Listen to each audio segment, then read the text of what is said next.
नमस्कार, जय जोहार दोस्तों। मैं हूं आप सभी के साथ निधि भारद्वाज। लोकसभा चुनाव से जुड़े हमारे स्पेशल शो देश किसका में आज हम बात करने जा रहे हैं कांग्रेस में कौन कौन आखिर प्रत्याशी हो सकता है। कल ही कांग्रेस की चुनाव समिति की बैठक हुई और उसके बाद कयास लगाए जा रहे हैं कि बहुत ही जल्द कांग्रेस की जो लिस्ट है वो आ सकती है। छत्तीसगढ़ में कांग्रेस में जो टिकट के दावेदार हैं उसको लेकर चर्चा काफी ज्यादा जोरों पर रही कि इस बार कांग्रेस की तरफ से चुनावी मैदान पर कई बड़े दिग्गज उतर सकते हैं। इन दिग्गजों में पूर्व सीएम, पूर्व डिप्टी सीएम से लेकर कई बड़े चेहरों का नाम शामिल है।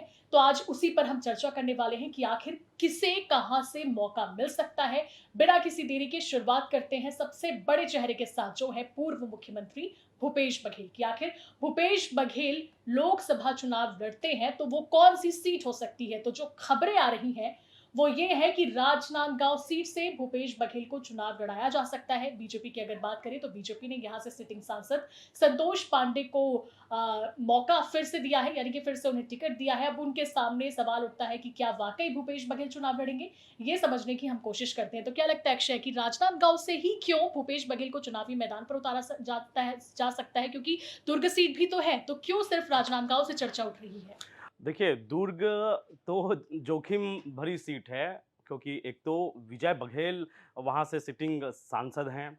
और विधानसभा का चुनाव तो आपने देखा होगा, जब पाटन विधानसभा चुनाव हुआ तब विजय बघेल ने चुनौती दी थी।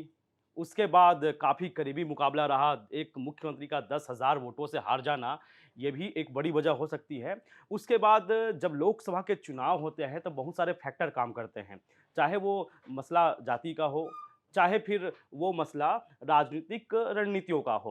तो भूपेश बघेल का नाम राजनांदगांव से चल रहा है। इसके पीछे एक लॉजिक ये भी हो सकता है कि एक तो वो रमन सिंह का इलाका रहा है। अगर वहाँ भूपेश बघेल जाते हैं तब वो ये ज़रूर कह सकते हैं और ये साबित करने की कोशिश कर सकते हैं कि मैं तो रमन सिंह के गढ़ को तोड़ा हूँ। और ये जो और आपने देखा भी होगा छत्तीसगढ़ में जब लोकसभा के चुनाव होते हैं, तो चाहे दिलीप सिंह जुदेव की बात करें, अजीत जोगी की बात करें, तो ये बड़े चेहरे हैं जो कहीं से भी चुनाव लड़ लेते थे। चाहे वो बिलासपुर की सीट हो, चाहे वो महासमुंद की सीट हो, या फिर वो रायगढ़ की सीट हो। तो जब किसी बड़े नेता को अपनी छवि बनानी होती है, तो ऐसी सीटों का भी वो चुनाव कर लेता है, जहाँ से जो राजनीतिक संदेश है, वो व्यापक स्तर पर जाए। तो अगर भूपेश बघेल जो सीएम रहे हैं छत्तीसगढ़ के, वो राजनांदगांव से लड़ते हैं, तो एक तो राजनीतिक संदेश जाएगा। उसके बाद अब आते हैं कि भाई भूपेश बघेल लड़ेंगे या नहीं लड़ेंगे। इसको लेकर जब पहले सवाल किए जाते थे भूपेश बघेल से, तो उनका कहना था कि मैं ऐसे तो लड़ूंगा नहीं, लेकिन अगर आलाकमान चाहे तब वो जो जो भी कुछ कहेंगे मैं उसको मान लूँगा। उसके बाद हमने देखा कि एक लंबे समय से जो पुराने मंत्री रहे हैं छत्तीसगढ़ में और बड़े चेहरे रहे हैं, उस पर कांग्रेस दांव खेल सकती है, क्योंकि रिस्क किसी भी तरीके से नहीं लेना चाहती कि हम बिल्कुल नए नवेले चेहरे को लाएं और उसका अगर कोई घाटा हो गया तो फिर हमारे पास खोने के लिए ऐसे भी बहुत कुछ बचा नहीं है। तो ये एक किस्म से एक बड़ी लड़ाई समझकर कांग्रेस इस मैदान में उतरी है, जिसमें इस बार न सिर्फ भूपेश बघेल बल्कि और भी कई बड़े चेहरे नज़र आएंगे। आगे हम उन नामों पर चर्चा करेंगे। तो ये तो है भाई, भूपेश बघेल का नाम राजनांदगांव से चल रहा है। और राजनांदगांव में अगर उनको उतारा जाता है तो संतोष पांडे ने तो चुनौती भी दी थी कि अगर हिम्मत है तो आप यहाँ से लड़के दिखाइए। मैं तो संतोष पांडे ने एक्सक्लूसिवली छत्तीसगढ़ तक से बातचीत करते हुए कहा कि जो अगर नाम चल रहा है तो आ जाए, देखते हैं, आजमा लेंगे। तो खुली चुनौती एक तरीके से संतोष पांडे ने भूपेश बघेल को लोकसभा चुनाव से जुड़ी दे दी। और जैसा कि अभी अक्षय ने कहा कि कांग्रेस की ये लड़ाई वाकई बड़ी है, क्योंकि चुनौती भी बहुत बड़ी है। लगातार जो ओपिनियन पोल भी सामने आ रहे हैं, सर्वे भी सामने आ रहे हैं, उसमें इसी बात को दोहराया जा रहा है कि बीजेपी कम से कम 10 सीटें जीत सकती है और कांग्रेस अपना ट्रेंड बरकरार रखते हुए शायद 1 या 2 सीट ही ला पाएगी। तो ऐसे में चुनौती तो बहुत ज्यादा है। चलिए अब अगले नाम पर रुख करते हैं कि आखिर वो अगला बड़ा चेहरा कांग्रेस की तरफ से कौन कहां से जो है चुनाव लड़ सकता है। तो हम बात करते हैं टीएस सिंहदेव की। टीएस सिंहदेव पूर्व डिप्टी सीएम, स्वास्थ्य मंत्री भी रहे कांग्रेस के सरकार में, इस बार चुनाव हार गए।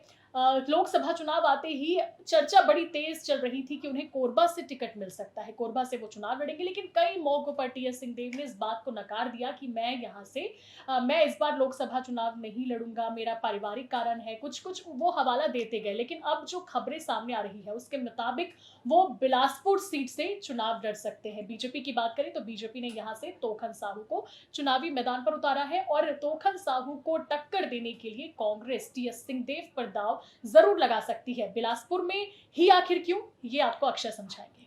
देखिए, अब जैसे रहने वाले तो सरगुजा के हैं, सरगुजा के महाराज, लेकिन सरगुजा है आरक्षित सीट, तो भैया लड़े कहाँ से? तो आप देखेंगे छत्तीसगढ़ में टीएस सिंहदेव की जब चर्चा होती है, तो एक इलाका तो खैर उनका सरगुजा का है, जहाँ सबसे ज़्यादा उनकी चर्चा होती है, लोग चाहते हैं उनको। भले इस बार चुनाव करीबी अंतर से हार गए, उसके पीछे बहुत सारे फैक्टर काम कर रहे थे। उसके बाद हम देखते हैं कि बिलासपुर में उनके जो फॉलोअर्स हैं या फिर उनके फैंस हैं, वो बहुत ज़्यादा हैं। अगर बात करें पूर्व विधायक शैलेश पांडे की, तब वो भी बिलासपुर से विधायक रहे हैं, और जो सामान्य वर्ग के ज़्यादातर जो लोग हैं, वो टीएस सिंहदेव को चाहते हैं। और इसके अलावा मैं ये नहीं कह रहा हूँ कि सिर्फ सामान्य वर्ग के लोग, बल्कि अन्य भी वर्ग के लोगों के बीच उनकी जो छवि है, वो काफ़ी साफ-सुथरी है। तो बिलासपुर सीट हमेशा हमेशा से जो नए नेता होते हैं उस इलाके के लिए, उनको लेकर काफ़ी पॉजिटिव नज़र आता है। वहाँ से जुदेव है, ये भी चुनाव लड़ चुके हैं, कई बड़े नेता वहाँ से आकर चुनाव लड़े हैं। इसलिए टीएस सिंहदेव को अगर ये मौका मिलता है, जिस तरीके से हमारे सूत्रों ने बताया है कि उनका नाम यहाँ से चल रहा है, और आज जब लिस्ट आएगी कुछ घंटों के बाद, तब ये पता चल जाएगा कि टीएस सिंहदेव को कहाँ से टिकट मिलता है। फिलहाल उनका नाम बिलासपुर इलाके में है, और बिलासपुर में अगर वो लड़ेंगे तोखन के खिलाफ, तो काफ़ी एक रोमांचक मुकाबला हो जाएगा। और कांग्रेस भी यही चाहती है कि पहले तो बीजेपी चौंकाती थी हर चीज़ों में, लेकिन शायद उसी रणनीति के तहत अब कांग्रेस काम कर रही है कि हम भी ऐसे चेहरों पर दांव लगाएंगे कि कम से कम उन चेहरों पर ही लोग वोट कर दें। जी, वाक़ई। तो ये थे टीएस सिंहदेव और भूपेश बघेल। इनकी सीट को लेकर हमने आपको जानकारी दी कि शायद ये यहाँ से चुनाव लड़ सकते हैं। चलिए अगले नाम पर रुख करते हैं। पूर्व गृह मंत्री ताम्रध्वज साहू। साहू वोटर्स के बीच एक बड़ा चेहरा, एक कद्दावर मंत्री मतलब पूर्व गृह मंत्री रह चुके हैं, कद्दावर नेता भी हैं। कांग्रेस के 2014 में मोदी लहर जब चली थी, तब ताम्रध्वज साहू अकेले थे जिन्होंने कांग्रेस की साख बचाई थी। दुर्ग से इन्होंने चुनाव जीता था। इस बार खबरें चल रही थी कि शायद दुर्ग से कांग्रेस उन्हें फिर से मौका दे सकती है, लेकिन अभी जो ताजा जानकारी निकलकर सामने आ रही है उसके मुताबिक ये बताया जा रहा है कि महासमुंद सीट से ताम्रध्वज साहू को जो कांग्रेस है वो मौका दे सकती है। महासमुंद सीट आपको बता दें कि यहाँ पर साहू वोटर्स की संख्या बहुत ज्यादा है। पिछली बार धनेन्द्र साहू को कांग्रेस ने टिकट दिया था, लेकिन इस बार खबरें हैं कि ताम्रध्वज साहू महासमुंद से लोकसभा चुनाव लड़ सकते हैं। देखिए, तो इसके पीछे भी लॉजिक है। अगर दुर्ग से उनको लड़ाते हैं, तो दुर्ग में एक नाम स्थापित हो चुका है पहले से ही, विजय बघेल का। तो कुर्मी बनाम तेली, ये तो खैर एक जाति की बात हो गई। लेकिन अब इसको हम थोड़े सियासत के तौर पे बात करते हैं कि जब लोग अगर जाति और धर्म इन तमाम चीज़ों से उठकर वोट करेंगे, तब भी उनके लिए जो पहली पसंद है वो विजय बघेल होंगे। एक फिर मैं उसी बात पे आऊँगा कि जब बघेल को उन्होंने चुनौती दी, उनको कड़ी टक्कर दी, तो उससे कांग्रेस को अब समझ में आ गया है कि जो विजय बघेल हैं बहुत ही पावरफुल हैं, और उनका नाम जम गया है। और जो जनता होती है उनके बीच ये जाता है कि भैया मोदी तो आ रहे हैं देश में, तो अगर मोदी आएंगे और विजय बघेल जीतेंगे, तब वो उनको मंत्री बना सकते हैं। और हर लोकसभा के लोग चाहते हैं कि उनका नेता मंत्री बने। मंत्री बनेंगे तो इलाके का विकास होगा। तो ये रणनीति रही होगी कांग्रेस की कि अगर हम इनको उतारेंगे तो काफ़ी कमज़ोर पड़ जाएंगे। तो कमज़ोर पड़ जाएंगे, तब उनको ऐसा कोई अच्छा इलाका दिया जाए जहां वो साहू वोट को लेकर राजनीति कर सकें। और आप जान ही रहे होंगे, अभी कुछ दिनों से साहू को लेकर बहुत चर्चा हुई, साहू समाज को लेकर, क्योंकि बीजेपी ने सिर्फ एक सीट पर साहू उम्मीदवार अपना बनाया है, बिलासपुर से तोखन साहू को। तो अगर इस लिस्ट में एक से अधिक नाम भी साहू समाज से होने की उम्मीद है। तो इसी कड़ी में ताम्रध्वज साहू को ये उतार कर संदेश देना चाहती है कि हम भी साहू समाज के साथ हैं। और साथ ही साथ ताम्रध्वज साहू अगर मोदी लहर के बीच में दुर्ग से जीत कर आए हैं, तो हो सकता है कि ये पार्टी के लिए महासमुंद में भी एक अच्छी स्ट्रैटेजी मतलब कारगर हो इनका नाम। इसलिए ये एक दांव खेल दिया गया है। हालाँकि अब इसका फ़ायदा कितना मिल पाता है कांग्रेस को, ये तो पता चलेगा बाद में जब जनता वोट करेगी। चलिए, महासमुंद के बाद अब रुक करते हैं अगली सीट की ओर, जो कि है जांजगीर चांपा। ये एससी वर्ग के लिए आरक्षित है और इस सीट से खबरें हैं कि शिव कुमार डहरिया यहां से कांग्रेस की तरफ से चुनाव लड़ सकते हैं। शिव कुमार डहरिया पूर्व नगरीय प्रशासन मंत्री रह चुके हैं। उनके साथ साथ अक्षय, मैं बताना चाहूंगी कि पहले ये भी खबरें उठ रही थी कि उनकी पत्नी शकुन डहरिया नाम है जिनका, वो भी चुनाव लड़ सकती हैं। लेकिन अभी जो मीटिंग के बाद जिस तरीके से हम आपको ताजा अपडेट्स पहुंचा रहे हैं, उसके मुताबिक शिव कुमार डहरिया को जांजगीर चांपा से लोकसभा चुनाव लड़ाया जा सकता है। इसके पीछे आपको क्या रणनीति समझ आ रही है? देखिए, अब हर सीट को लेकर एक तो अब एक पैटर्न तो है ही कांग्रेस का कि हम सिर्फ बड़े चेहरों पर दांव लगाएंगे। तो शिव डहरिया मंत्री रहे हैं, दिग्गज नेता हैं, तो हम क्यों नए चेहरे पर दांव खेलें? उससे बेहतर है कि किसी ऐसे पुराने स्थापित चेहरे पर दांव खेल दें जिससे पार्टी को कुछ तो फायदा हो। कांग्रेस जान चुकी है कि हम बहुत ज़्यादा सीट नहीं ला सकते। अब हालांकि दीपक बैज बार बार बोलते हैं कि हम बीजेपी से ज़्यादा सीटें जीत कर लाएंगे, और खैर कोई भी राजनीतिक पार्टी हो, चाहे वो सिर्फ कम कार्यकर्ता वाली पार्टी भी अगर कोई पार्टी होगी, तब भी वो ये दावा करेगी कि हम तो भैया जीत रहे हैं, सरकार तो हमारी ही बन रही है। लेकिन सरकार किसकी बन रही है, ये रुझान बताते हैं जिसका इशारा बिल्कुल अलग है। तो इस बार तो छत्तीसगढ़ में जैसे कि आपने बताया कि 2 सीट भी जीतना कांग्रेस के लिए बहुत मुश्किल है। इसीलिए एक जुआ खेला जा रहा है, एक कि क्या पता किस्मत तो है, चमक गई तो शिव डहरिया को इसीलिए जांजगीर से उतारा गया है। अब शिव डहरिया जिस समाज से आते हैं, उसमें तो उनका जनाधार है ही। क्या पता अगर इस बार ये लॉटरी लग गई, अगर ये क्रैक कर लिए उन चीज़ों को, तो कुछ फ़ायदा ही मिल जाए। तो शिव डहरिया का नाम इसीलिए चल रहा है। और आपने देखा होगा, जैसे आपने बताया कि उनकी पत्नी का नाम चल रहा था, तो पति-पत्नी को लेकर बहुत सारी चीज़ें हुई हैं। जैसे अब बात करते हैं कोरबा की, तो कोरबा में ये कहा गया कि चरणदास महंत को ही लड़ा देते हैं, क्योंकि बीजेपी ने भी तो यही स्ट्रेटजी अपनाई ना कि बृजमोहन अग्रवाल जो अब मंत्री बन चुके हैं, उनको रायपुर से लड़ा दो ताकि वो जीत के आएँ।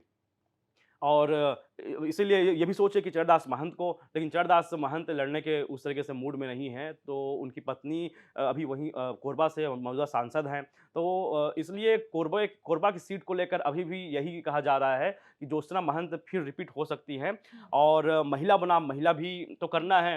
अब सरोज पांडे वहाँ से चुनाव लड़ रही हैं, और फिर जब बीजेपी कहती है कि हम महिलाओं को बढ़ावा देंगे, नारी शक्ति, महतारी वंदन, और उसके बाद आरक्षण, और महिलाओं को काफ़ी टिकट भी दिए हैं, तो कांग्रेस को भी तो ये इन तमाम पहलुओं पर ध्यान रखना होगा ना कि हमको महिलाओं को भी लड़ाना है।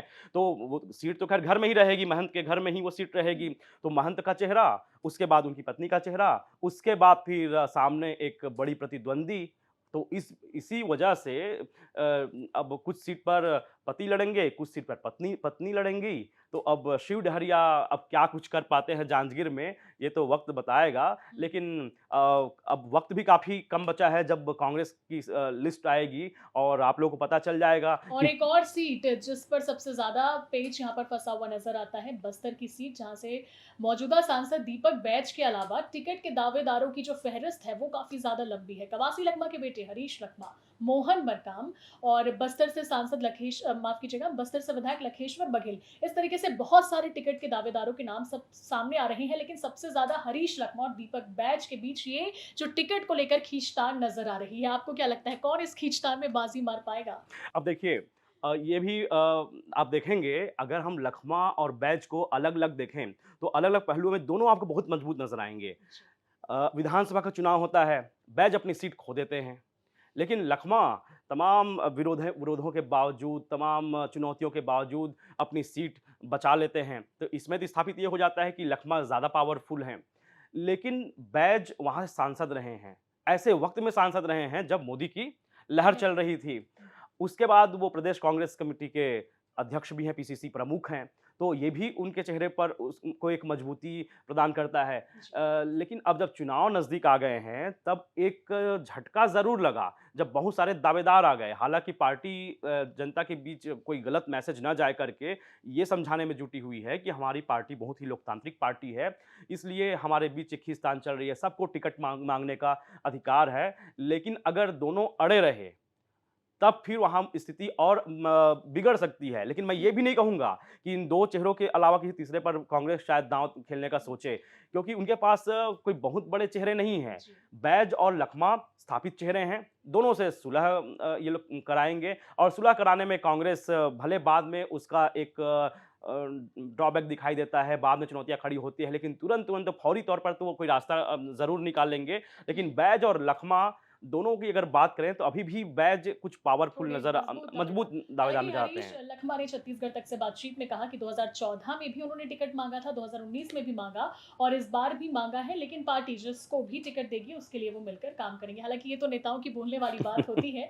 तो कांग्रेस की लिस्ट बहुत जल्द आने वाली है और इन बड़े चेहरों का नाम हमने बता दिया है कि कौन कहां से चुनाव लड़ सकता है, ये कयास है। अब देखने वाली बात होगी कि वाकई लिस्ट में इन चेहरों का नाम शामिल होता है या नहीं। फिलहाल इस रिपोर्ट में इतना ही। मुझे और अक्षय को दीजिए इजाजत। देखते रहे छत्तीसगढ़ तक। नमस्कार, जय जोहार।